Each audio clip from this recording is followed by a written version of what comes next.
Bonjour Xavier, nous sommes à Chaumont-Gistou, c'est là où tu habites, et nous avons le plaisir d'être accueillis ici dans un petit bureau qui te sert de bureau de travail.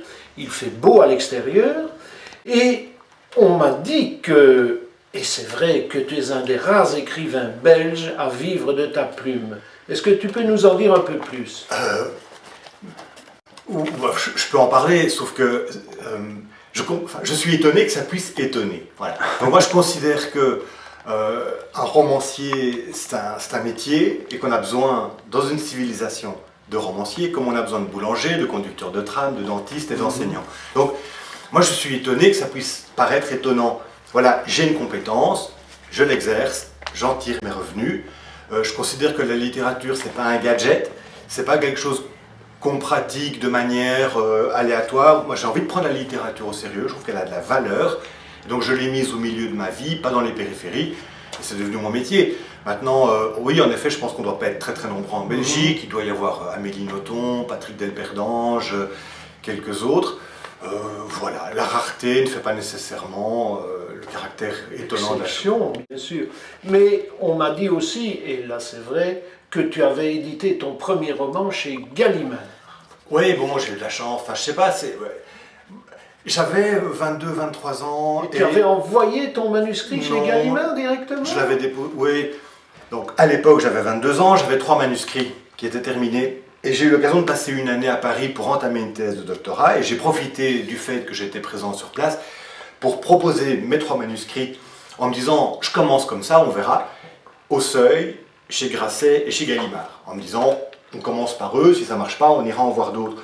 Il se trouve que Gallimard a été intéressé par un de mes 3 manuscrits. Voilà, ça a commencé comme ça. Et puis après, tu es passé à d'autres éditeurs, des éditeurs belges, un petit peu partout. Puis Ouais. maintenant, tu es revenu chez Lafon. Mais tu es je vais dire, tu sèmes à tout vent ou tu... Oui. Oui. Mais ouais, c'est vrai que bon, ça mériterait une longue explication, je vais essayer de la résumer. Mais c'est vrai que j'ai un parcours un petit peu sautillant. Et chaque fois que je saute d'un endroit à un autre, il y a une justification. Par exemple, chez Gallimard, j'ai travaillé avec une dame pour qui j'ai eu beaucoup d'estime, avec un rapport de confiance qui s'appelle Geneviève Brisac. Donc chez Gallimard, je travaille avec Geneviève Brisac.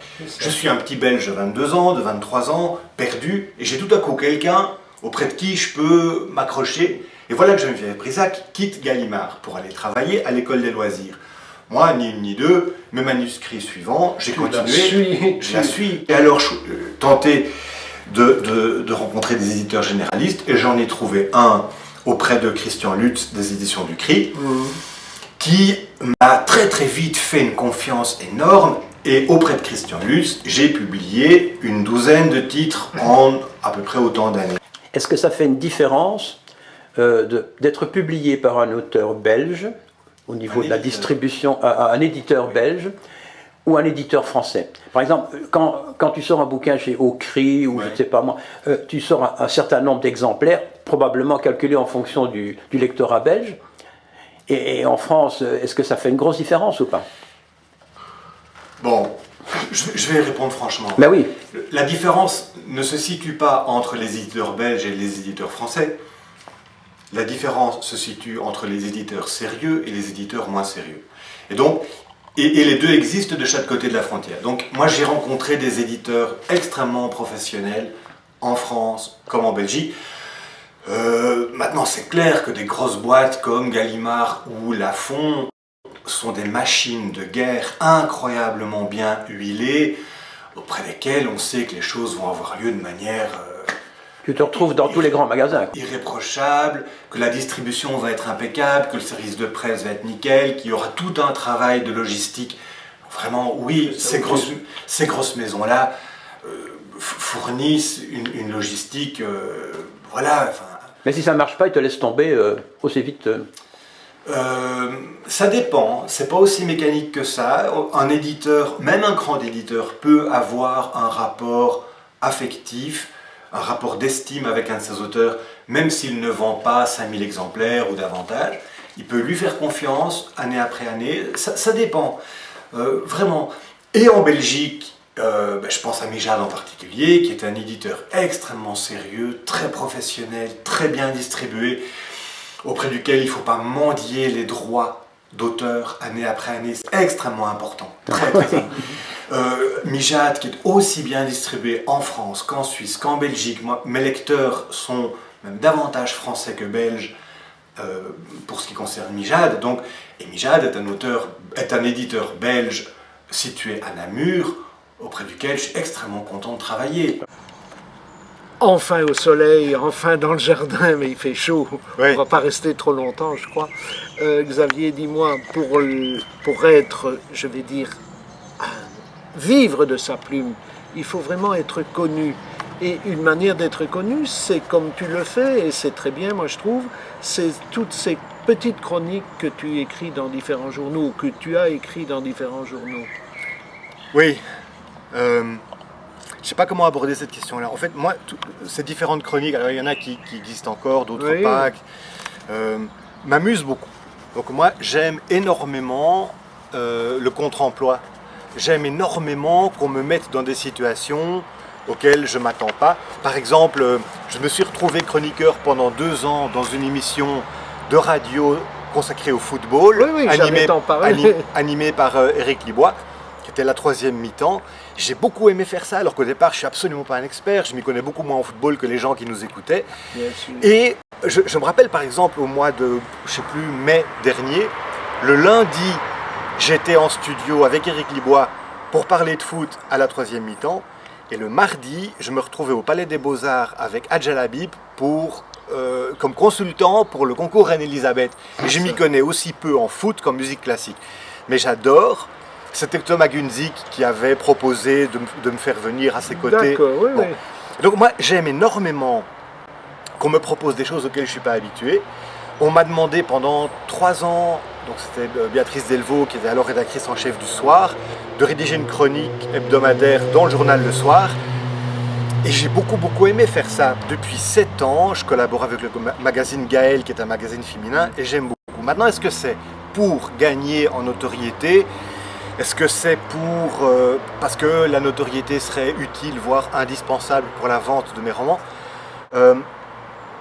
Moi, je ne suis pas du tout certain que ma participation à la 3e mi-temps, ma chronique dans Gaël, ma chronique dans Le Soir, ait fait vendre un roman de plus. Au fait, Xavier, tu sembles vraiment disponible à tout et à tous. Tu vas dans les écoles, tu participes à des chroniques, tu passes à la radio, tu écris, tu nous reçois ici très gentiment. En quelques jours, ça s'est arrangé, alors que tu es un homme quand même occupé. Il faut distinguer, donc c'est d'une part mes visites dans les écoles, dans les bibliothèques, les chroniques sont rémunérées. D'accord. Et oui. donc font partie de mon métier et je ne considère pas être disponible simplement parce que je me rends dans une école. Je prendrais la question à l'envers. Pourquoi ne le serais-je pas ? Je ne comprends pas. Qu'est-ce qui ferait que tout à coup je refuse la dédicace de quelqu'un qui me le demande, le rendez-vous d'une étudiante qui souhaite me rencontrer ? Tu t'es présenté un jour sur des listes écolos au Oui. niveau politique. Tu peux expliquer ? Je suis, sur le plan sociologique, je suis un chrétien de gauche qui vote écolo. Mais Comme beaucoup, hein. Beaucoup de J'écris- chrétiens de gauche. Hein. mais j'écris pas des romans chrétiens, Ah non. ni des romans de gauche, ni des romans romans écolos. écolos. J'écris des romans littéraires. Donc je distingue vraiment la pratique de mon métier, de même parce que mon boulanger, je ne sais pas quelles sont ses opinions, mais mettons mon boulanger il est MR, il fait pas des pains MR, il fait des pains de boulanger. Pain bleu. Ouais, donc L'important, c'est qu'il fasse de bon pain. on pourrait faire des pains écolos, ça c'est vrai. Oui. Mais, des pains bio, bon. On s'est mis à l'ombre parce qu'il commençait vraiment à faire chaud. Nous Ouais. sommes à l'ombre d'un chêne qui est superbe. Hein. Dis-moi, Xavier, le 11. Oui. Parle-nous de ce 11. Donc c'est un roman dont l'action se déroule en 1981 et qui raconte un match de football, une demi-finale retour de Coupe d'Europe entre un prestigieux club européen, l'AC Milan, et un petit club flamand, l'Eindracht Winterveld, qui est une création de mon imaginaire. Et donc le roman raconte les préparatifs du match et la partie en elle-même. Parlons maintenant d'autre chose, parce que Bob Boutique m'a raconté une histoire de 400 000 chiens. 400 millions. 400 millions de chiens, c'est encore pire. Qu'est-ce que c'est cette histoire de chiens? Oui, c'est très différent du roman 11-11, Oui. alors que La Belle Étoile est un roman beaucoup plus baroque, difficilement identifiable à la réalité. Il se déroule à l'Extrême-Orient, donc dans une toute petite péninsule à l'est de la Chine, sur l'océan Pacifique. Il y a donc une horde de 400 millions de dogs toxiques, frelatés, venimeux, Des sales bêtes, quoi. très très sales bêtes, qui ont surgi de toutes les crevasses et arrière-crevasses du Pamir, du Tadjikistan, et qui surgissent, qui cavalent à travers l'Asie et qui poussent devant elles alors des réfugiés en créant C'est ça. le désordre et le carnage. Et il y a des dizaines de milliers de réfugiés qui se retrouvent coincés dans un petit port chinois en n'ayant plus aucun moyen de fuir. Donc c'est une histoire qui est crépusculaire, apocalyptique. C'est du baroque. Stephen King, ça, hein? J'ai pas lu Stephen King, mais j'ai pris énormément de bonheur à l'écrire, et puis c'est en effet le roman qui m'avait lu le prix Russell en 2002. Donc il semble que le bonheur ait été partagé.